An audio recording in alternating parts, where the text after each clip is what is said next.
Hello, everybody, and welcome to day 2 of the 2TV conference. We had a lovely time yesterday discussing many interesting concepts and points, and I hope you have had a chance to look at the videos and vote. You'll be hearing some of these amazing the collection of doctoral students speaking in a little while. So today is a little bit different. We'll be looking a bit more at online pedagogies and a few more videos. So again, exciting times ahead. Thank you very much. Please look in the chat for the explanation of what you need to do. You, again, can change your language up here somewhere. And if you have any issues at all, please contact Victoria in the chat and she'll be able to help. Ok, nós estamos enfrentando uma instabilidade do servidor da plataforma. A gente está tentando resolver. Dar os bons dias a todas e todos.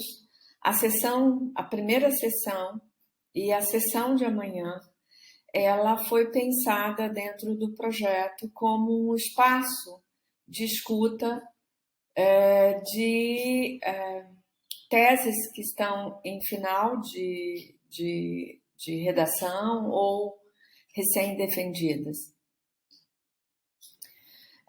A ideia é partilharmos conhecimentos, discussões, experiências, práticas neste campo de discussão proposto pelo workshop.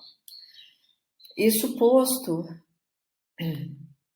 eu aguardo a confirmação se Elisa e Ariola estão aqui para darmos início.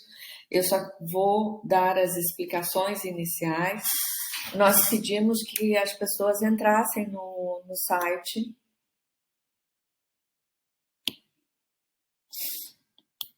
e votassem. Então, as apresentações aqui não significam que os trabalhos que não serão apresentados não são brilhantes. Todos os são brilhantes. Todos estão na plataforma. Todos que entregaram em tempo estão traduzidos, ou seja, é também um material que vocês podem utilizar na socialização desse conhecimento. Então, para nós é o entendimento da existência de diferentes espaços e possibilidades que estão sendo aqui construídas. E para fins dessa sessão, nós então vamos ter a apresentação dos 4 trabalhos que mobilizaram mais as pessoas até as 5 da tarde de ontem, para a gente poder iniciar os dias de hoje, o trabalho de hoje. Então, todas vocês vão na área dos vídeos de vocês, porque há lá comentários, sugestões, questões que também vocês devem alimentar, tá? Que ali também é um espaço de diálogo.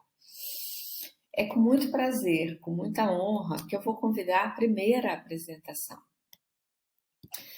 A primeira a apresentar é também aquela que estava na ordem de entrada dos vídeos, como o primeiro vídeo. Então, eu convido a Aline Elisa Lang, aluna do doutorado do Programa de Pós-Graduação em Política Social, para fazer a sua apresentação, lembrando a todas e todos que a apresentação é de 5 minutos, impreterivelmente 5 minutos. Aline Lang, bem-vinda, boa apresentação. Bom dia, eu sou a Aline, conforme a Lúcia me apresentou, eu sou estudante de doutorado do Programa de Pós-Graduação em Política Social da UFES.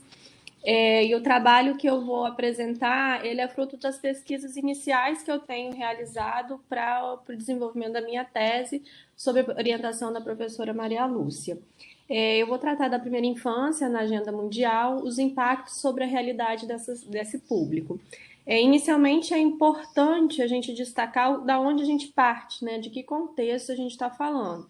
E aí a gente começou a verificar que nas últimas décadas do século XX e início do século XXI, alguns compromissos políticos mundiais foram acordados em que a primeira infância ela aparecia em destaque. e aí isso impulsionou a inclusão desse grupo etário das agendas dos governos nacionais. Porém, estar inserido nessas agendas não significa necessariamente que houve melhora nas condições de vida desse público. Por isso, o nosso texto ele vai analisar se a inclusão da primeira infância nas agendas dos governos nacionais refletiu na melhoria das condições de vida das crianças nessa faixa etária nos países membros da Organização para a Cooperação e Desenvolvimento Econômico no Brasil a partir dos anos 2000.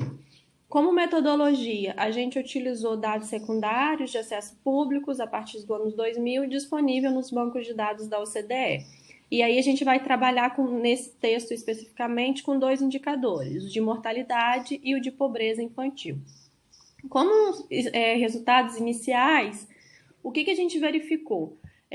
Em relação à mortalidade infantil, houve de fato uma queda nesse percentual nos últimos 20 anos, mas a partir das últimas décadas, esse percentual ele teve uma estabilização. Mesmo assim, ainda representa 40% de queda nos índices de mortalidade infantil nos países membros da OCDE, e o Brasil ele vai seguir essa mesma tendência, embora a taxa de mortalidade infantil do Brasil era muito maior, era de 30,4 mortes por mil nascidos vivos em 2000, e chegou em 2018 com 12,8 mortes por mil nascidos vivos. Quando a gente analisa esse dado individualmente, país por país, é quando a gente vê a grande diferença que existe na realidade da infância ao redor do mundo.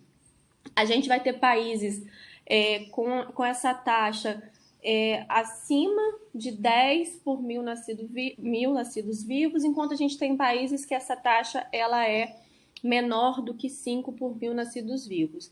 Só que quando a gente observa também que a partir dos anos 2000, a inclusão da primeira infância nas agendas dos governos nacionais, ela favoreceu que os países eles entrassem mais em termos de igualdade, não seria a melhor palavra, mas a discrepância fosse diminuindo, né, entre uns países e outros.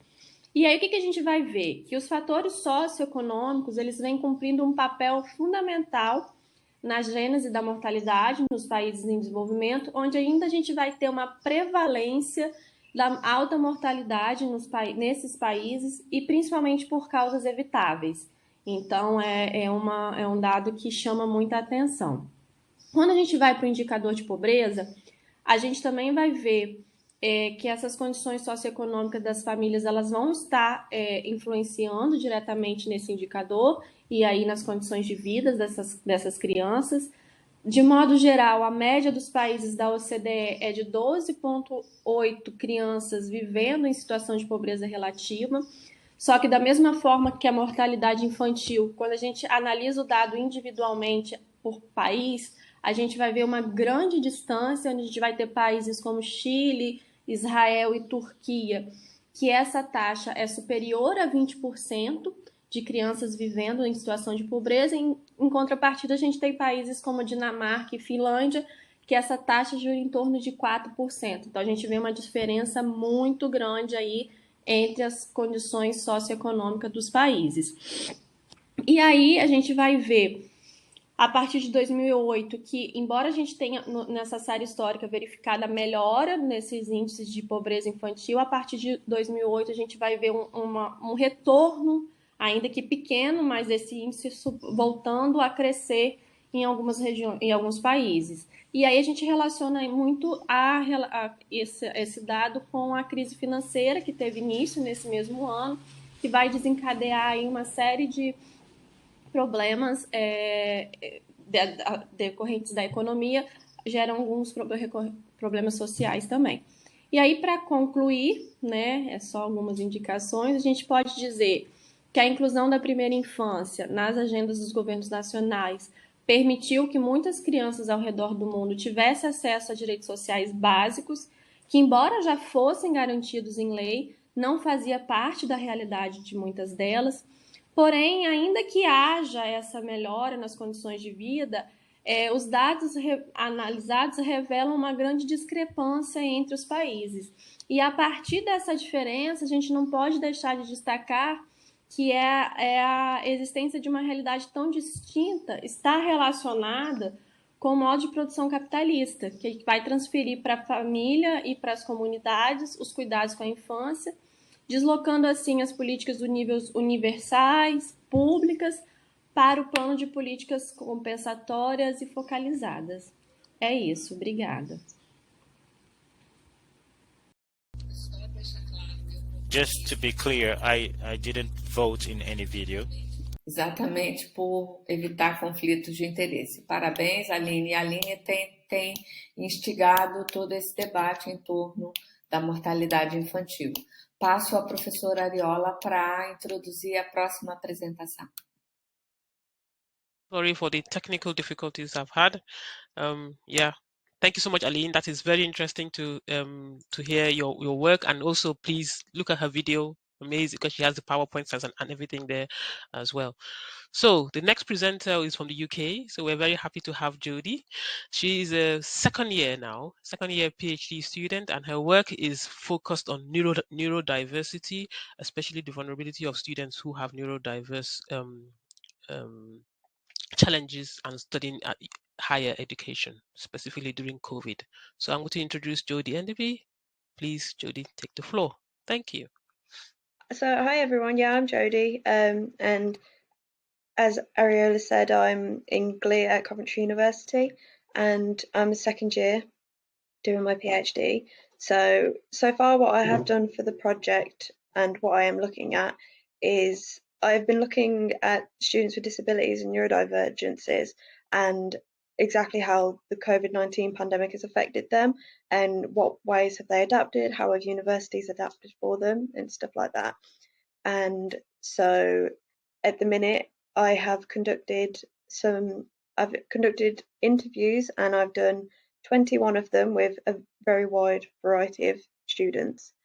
And so, as I said, some of these have been really long and about 3 hours of talking, because these students have also, when they've been talking to me, felt that they've had no one that they could talk to, which was something quite interesting. Because in the UK, I feel like you see a lot of advertised support. You always see a lot of promises of students always receiving their support, but actually one of the things that the students were saying was that for the most part they didn't really receive the support they needed anyway. They were never going to be guaranteed that, and then the pandemic did make that worse. So I kind of highlight it in the video, but a lot of what the students were saying is that they were struggling to get support. There wasn't really any signposting about where to go to get support or how you could even do that. And some of them also, for example, if you're neurodivergent and you struggle being on the phone, if you have autism, that's not really accounted for. You still have to do that, and that wasn't really helped by the pandemic whatsoever. So on top of that, they also have processes that aren't very conducive for the students, and that was made worse by the pandemic. There was also a lot of talk about there was also a lot of talk about how some tutors didn't actually have the knowledge or understanding of it, and some students did experience quite adverse times because of this, because tutors weren't understanding what they should adapt it for them, so some of them didn't. However, on the opposite end of the scale, you did also get tutors that really wanted to help but didn't know how to. So that almost seems like, from what they've said, a failing on the university almost, where they haven't had that in place really anyway prior to the pandemic.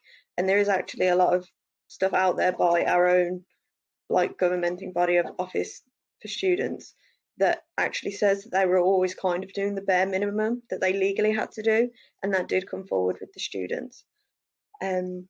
So a lot of the students specifically had to essentially become a lot more resilient during the pandemic and self-advocate a lot more, which obviously if the student doesn't have the self-confidence in themselves, is most likely going to lead to dropout or even burnout, because of the fact that they're having to self-advocate so much and become so resilient. a lot of them were talking about how often they just feel tired now, they don't want to do it anymore. However, they kind of need it for their job, and that seems to be the only thing that keeps them studying. So another thing was that they had to rely a lot more on teaching themselves how to even learn. And so a lot of the students were struggling with having to actually teach themselves how to learn during this time and become much more independent learners. And so, like I said, a lot of these things actually led to like negative mental health and burnout. And another kind of side comment that also did come up quite a lot was that there was quite a lack of community. Students didn't know other students, they didn't know who to turn to, they didn't know staff, they felt like they didn't belong at the university because of that. And there's that also essentially kind of leads into this idea of loneliness that was already going to be prevalent because of the nature of the pandemic. And so there's a lot of the students would have encouraged to have more of a blended learning experience where they could have gone in for a limited amount of time for what they needed to do, and then they could have adapted a bit better to online rather than having everything online. However, for example, students who had autism or students who were that had mobility issues or were wheelchair bound, they did prefer the online learning because it made it fairer to what they actually experienced before, where they weren't being accommodated for the most part, and it was very strenuous to go and have these experiences. So I think it's pointed to the fact that in the future there's going to need to be a lot more of a focus on a bit more of a flexible or a blended learning or even asynchronous learning style at a minimum. There's going to have to be a lot more work put into actually signposting and getting better processes put in place and having staff trained and understanding about how to accommodate students and vulnerable groups. And there's going to definitely need to be more rigid policies in place because it seems the universities try to essentially scrape by doing the bare minimum that they can, which, as I say, has actually been highlighted by some of the groups that look into this stuff. So there was also a difference, like I said, I kind of mentioned, between certain groups of neurodivergences or disabilities. So those who were wheelchair bound and those who had autism were a bit happier with their experiences because it made things a bit more inclusive for them. However, there were still issues. But then on the opposite end, there were people with ADHD who could not concentrate without their routines, the working environment they needed. They just really struggled to find who to go to, who to speak to. And students who were dyslexic had issues with their accessibility technology not working on everything they needed, or not having any access to physical texts where they could use other means to decode the text.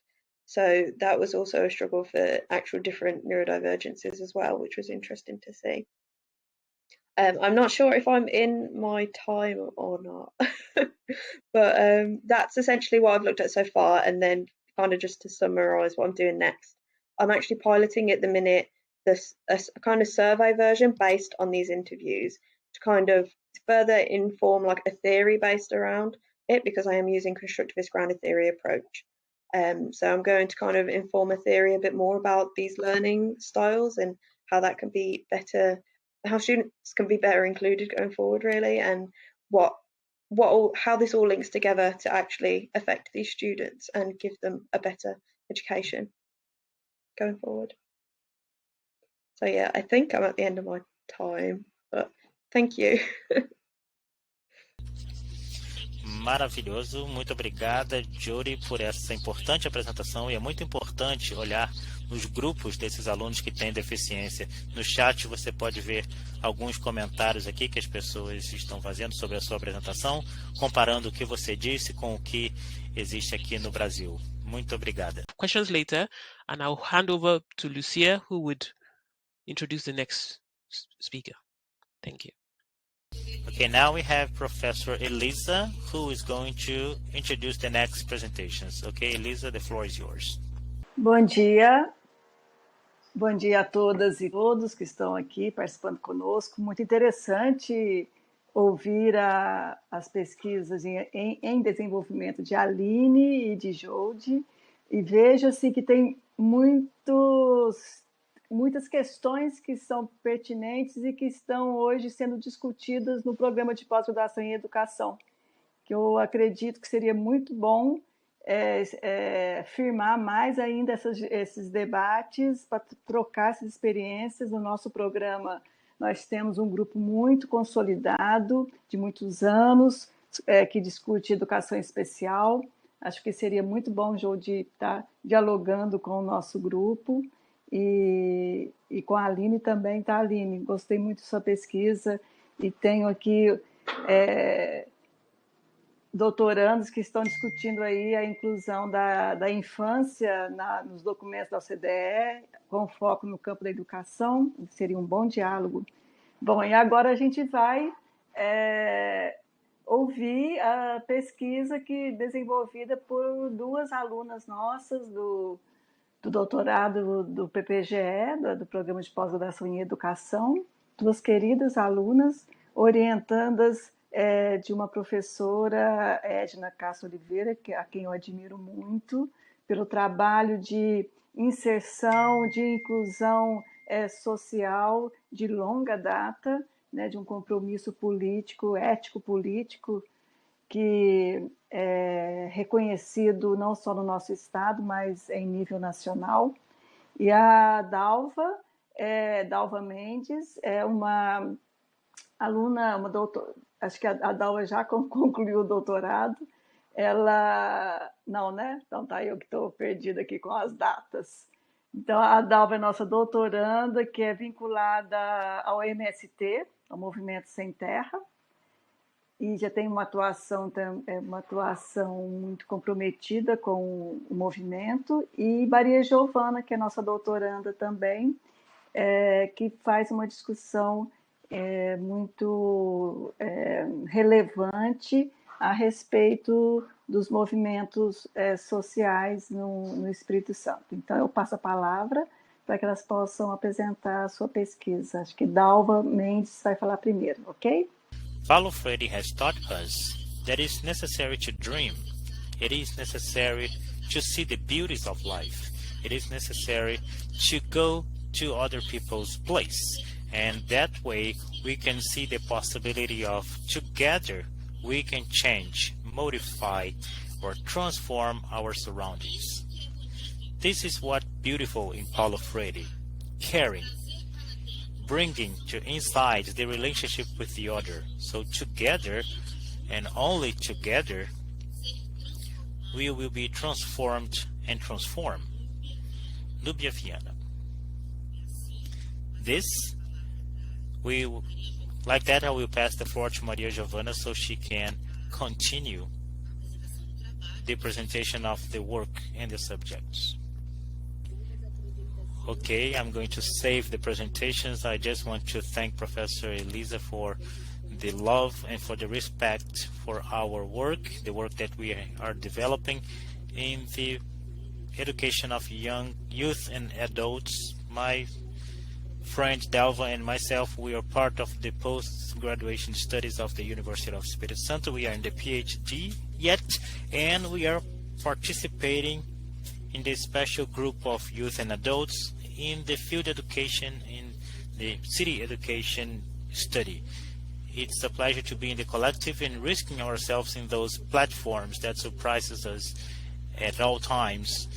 And we come from the dialogue, and we are going to try to follow a roadmap. I don't know if it's going to be possible. I don't know if you are already seeing the slides, but this movement of the field education starts from the education committee of the field that was started in 2008, and we are celebrating now. And in this slide we see the creation and a collective creation inside a popular seminar, and then there was the movement that is articulated field, city, and then we go to the seminar. This slide is just to show that it is a committee that was started in 2008 with the participation of social movements from the fields, and differently for what's happened in national context, there is also the youth and adults education sectors always presenting some alarming data about the education of these peasants. The people who participate in the committee are the MST, as Dalva was one of the coordinators, the small farmers movement and slave descendants movement. So we have many different segments of society that participate in this field education committee, and the committee is constituted with a perspective to follow the public policies. So in the next slide, maybe I have here, yes, that's right. So the Field Education Committee has the objective to follow the public policies and base the state, and especially for that work we try to understand what types of articulations took place in the last 13 years.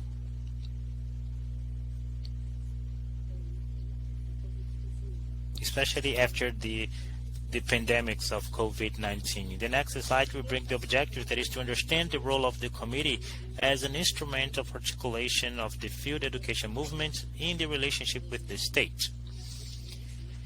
Next slide, please. Here we show the subject of the research, the social movements that integrate the committee. Okay, next slide, please. And here, in this process,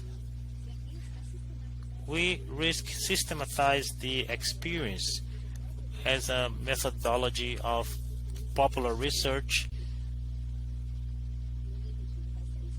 that, okay, it's bad when we don't control the slides. Okay, we understand the committee as a subject of movements, and the advocacy research places us in a dignified and legitimate level.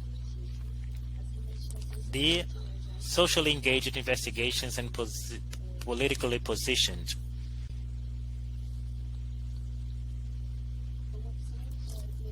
As a methodology option, we used a research that approaches us from the production of knowledge from our practices in a social movement. And this approach encouraged us to estrange the dichotomy between the subject of the research, comparing the modern science and the only way of production of knowledge. And popular education is taken as one of the main theoretical supports that start from the concreteness of light, and that Freire teaches us. So this research is in a context of denial of rights during the COVID period, where the workers' class were brutally affected.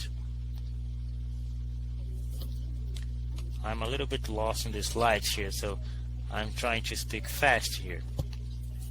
And this is a historical moment.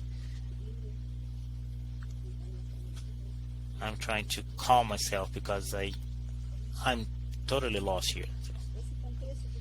Okay, this context of tension strengthens us, and in this image we have our process of national articulation, because the field education movement as a national movement, we articulate nationally, and then in the next slide you are going to see the organization, that we are related to the National Forum of Field Education, and this is how we organize in different work streams in order to handle all the agendas that are more and more urgent. A permanent agenda since the creation of the committee, that is the closing of the schools. We always struggle against the closing of the schools, and in this struggle we organize ourselves in municipal committees to handle this agenda, and we also organize in a specific youth and adult education agenda, and we have an important insertion in the literatures of the state. especially to strengthen ourselves in the education program. Okay, in the next slide we have some images, and I will pass the floor now to Dalva so Dalva can bring more elements of our challenges and our achievements.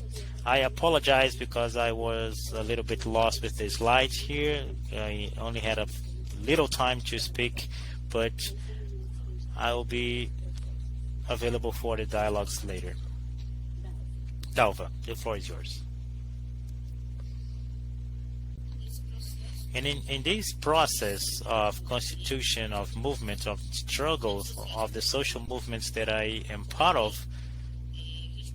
we remain constantly struggling so we can resist and advance.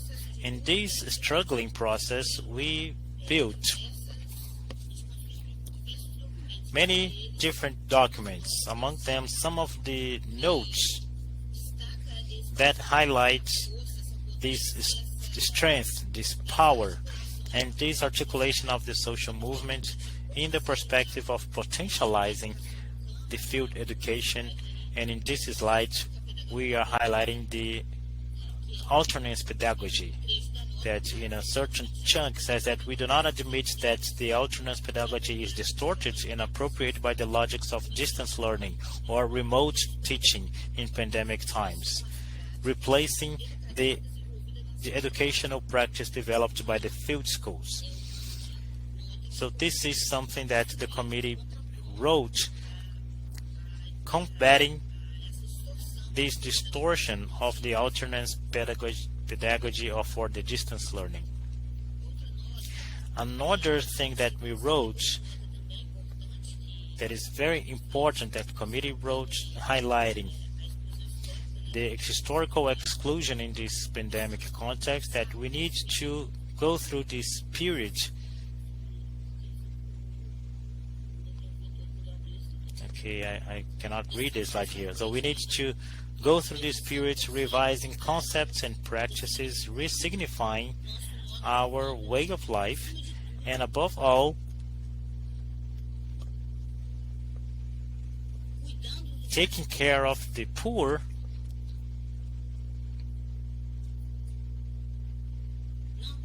and not worsening the inequalities.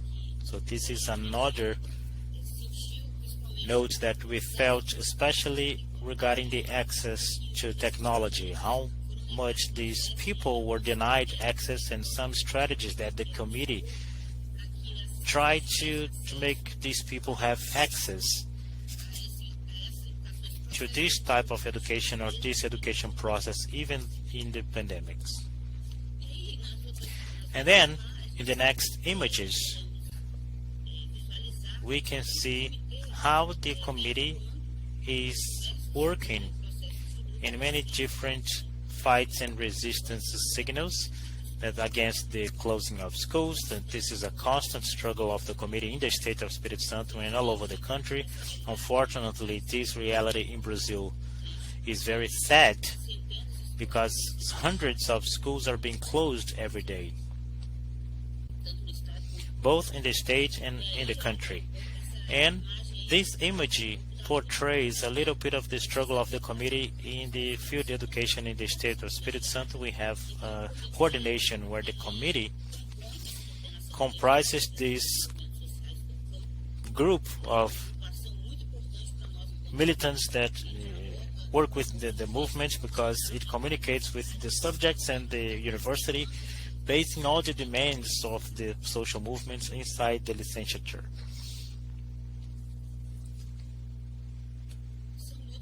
So these are struggles for a public education, a quality public education in all the levels of the workers' class.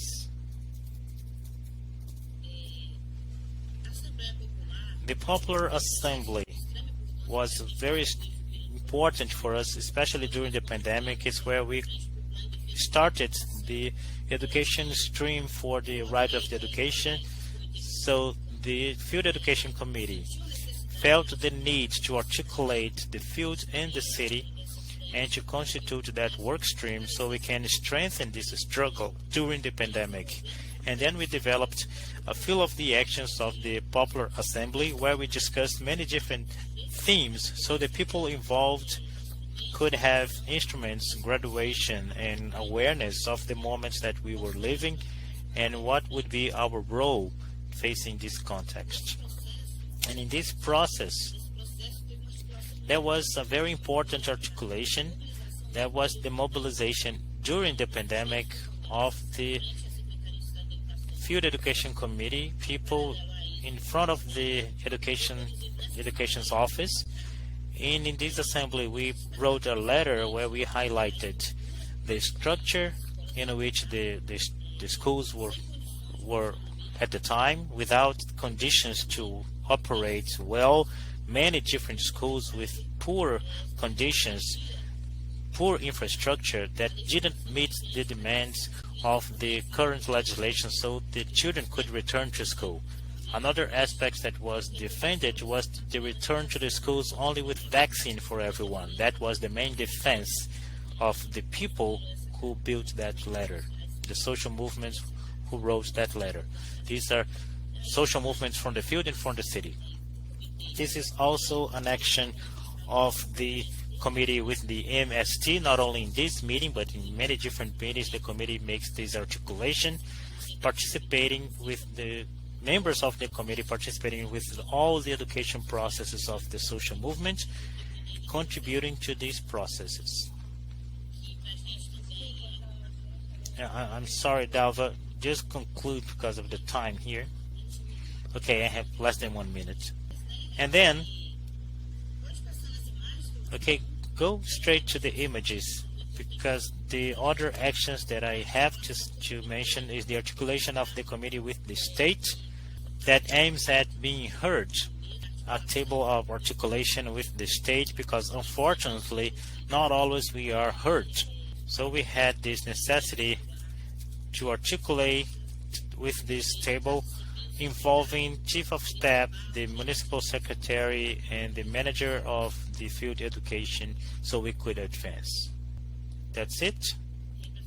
So just to finish, it's not in the silence that men and women are made, but it's work and words and the reflection in the action.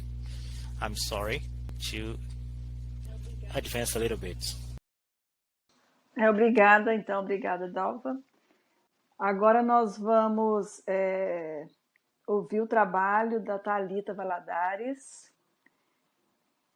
A Thalita é vinculada ao programa de pós-graduação em política social, né? E a discussão da Thalita não? É do meu outro programa mesmo? Desculpa. Thalita, desculpa aí. Ao programa, então, de educação. Por isso que eu ouvi, fez igual, engraçado isso. E a Thalita está discutindo uma política que é muito importante de acompanhar, que é sobre o Exame Nacional para Certificação de Competências de Jovens e Adultos. Só gostaria de destacar para os colegas ingleses, né, que nós temos uma modalidade de educação no Brasil, que é a educação de jovens e adultos, que é aquela educação voltada para as pessoas que não conseguiram cumprir com a escolaridade no tempo específico que é determinado no Brasil, né, até os 17 anos para a educação básica. Nós temos no Brasil um número enorme, uma quantidade enorme de pessoas, homens e mulheres, que não conseguiram ter a educação básica. Então, a educação de jovens adultos, ela atende a população acima de 18 anos de idade e chega até 60, 70. Nós temos alunos, algumas vezes, de 70 anos de idade, em que pese o fato que, nos últimos anos, a tendência é de uma certa jovialidade da educação de jovens e adultos, ou seja, nós temos uma população de 18, 19, 20, ou seja, de jovens até 29 anos de idade, que é realmente o quantitativo maior que ocupa as cadeiras, as carteiras das salas da educação de jovens e adultos. Thalita, com você a palavra, que entende muito melhor do que eu do assunto. Thank you, Professor Elisa. Good morning. I am Thalita Valadares, as Professor Elisa mentioned. I am from Ouro Preto, and I am a PhD student in the post-graduation from USB. My advisor is Dr. Edna Castro. Our research talks about NSEJA, the National Exam for the Certification of Young Youth and Adults. It is predicted to start until 2023. Our main goals are analyzing critically in what sense the induction of NSEJA has enabled the personal and professional advance of youth and adults who opted for the migration from high school to the certification in basic education. And in order to reach that goal, our specific goals is understanding the politics in where NSEJA is established in its educational dimensions, and historicizing the pathway of the policies, of the evaluation policies by Asia, in order to understand by observing and hearing the perception of students, and also analyzing NSEJA, analyzing whether NSEJA is a choice for or a need to move faster towards the working environment. I said in the presentation, and also we could observe in the speeches, that the true affirmation is that the Brazilian education is marked by the exclusion of poor black men and women, young people and adults who haven't had the formal education. According to Costa and Machado, 2017, in different moments in history, the speech of analphabetism has served to the interest of governments and the training of working labor in the process of industrialization. It represented for workers a way that it marks the resistance. The historical movements are complex, dynamic, we understand, but they are paramount for the discussion we intend to do. Then, from that standpoint, we came to NSEJA. I won't have much time to give further details, but we propose to talk about the exam, which was created in 2002 to help some Brazilian people who needed the certification. The exam is understood as an evaluational instrument for skills and competences for youth and adults, and it has been an object of dispute in the scope of social and popular organizations, for given the belief that NSEJA is not tackling the expertise for youth and adults. It's an exam that on one hand allows them to be certified and move on in their studies. Should they be approved, please move on. Our disquietness is that we have impacts in order to migrate something in the life of those youth and adults. Then we adopt an episteme methodology supported by the critical theory and the political sociology of education. Based in that, Ball and Maynard in the studies of educational policy field, Di Piero, Machado, Paiva, Oliveira, and Freire, and Banese Gutierrez says in the discussion groups, which is one of the ways to collect data that we'll be using.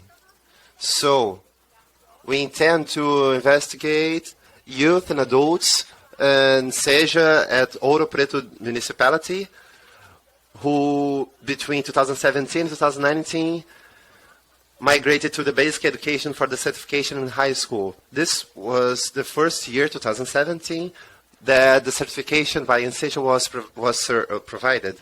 And then in the last year on the exam offer, and 2021, just to wrap this up, we had no perspective on NSEJA.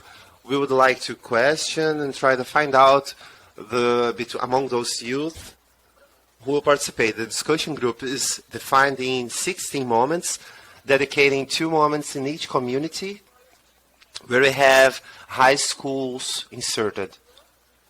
We understand that the contribution of our research will be given in order to contribute for the scholar debate on public policies for the education of youth and adults in an emancipatory and liberating education.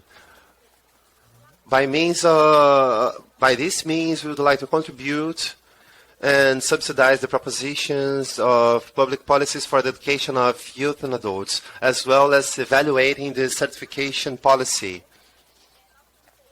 We have some highlights. There are in conclusions. We are in the process to find out the conclusions, to reflect about that. But the research provokes us already, fosters us in that debate that we have ahead of us. Migration expresses a superposition in public policies. Sometimes it is annihilated, other times it is emptied, and sometimes it compensates. Nowadays, INSEJ is just an exam in order to measure the privatization as a in a macro form, demonstrating the phenomenon of investments and involvement, philanthropic, entrepreneurial, and state institutions.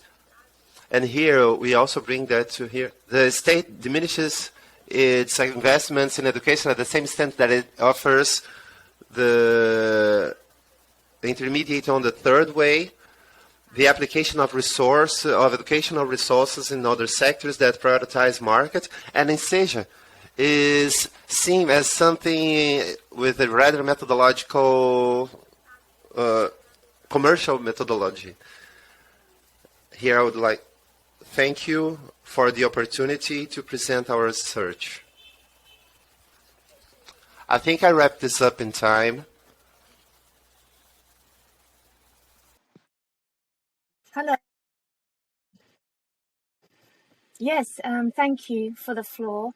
I just wanted to congratulate all the presenters because I know how tough it is to get across complexity in a short space of time. And I really commend you on being able to really drill down your work into, the presentations you've given us today. I also hear such passion, and I really have, over the last day and today, the issues that you're facing in your context, and the power and the passion and the focus of your studies are so inspiring. It makes me choke up a little about what's going on and what you're dealing with. And in many ways, we have some similar issues, but really a very different context as well. And I'm just very grateful to learn about your work and learn with you together, and for that to inform our work. And so again, just thank you. I feel a little emotional, but thank you so much for all the presentations. And Jody, so great to hear your voice from the UK here, along with our Brazil colleagues. Yeah, thank you. Expor o seu trabalho em 3 minutos é, de fato, um talento. Muito obrigado a todos por terem feito isso. Eu espero que continuem esse fio para que possamos trabalhar entre países. Esse é o ponto da nossa conferência, é trazer voz àqueles que não têm voz, de modo a transformar essas trajetórias. Se juntarmos nossos trabalhos, podemos levantar uma voz que irá bradar e trazer a realidade dessas pessoas.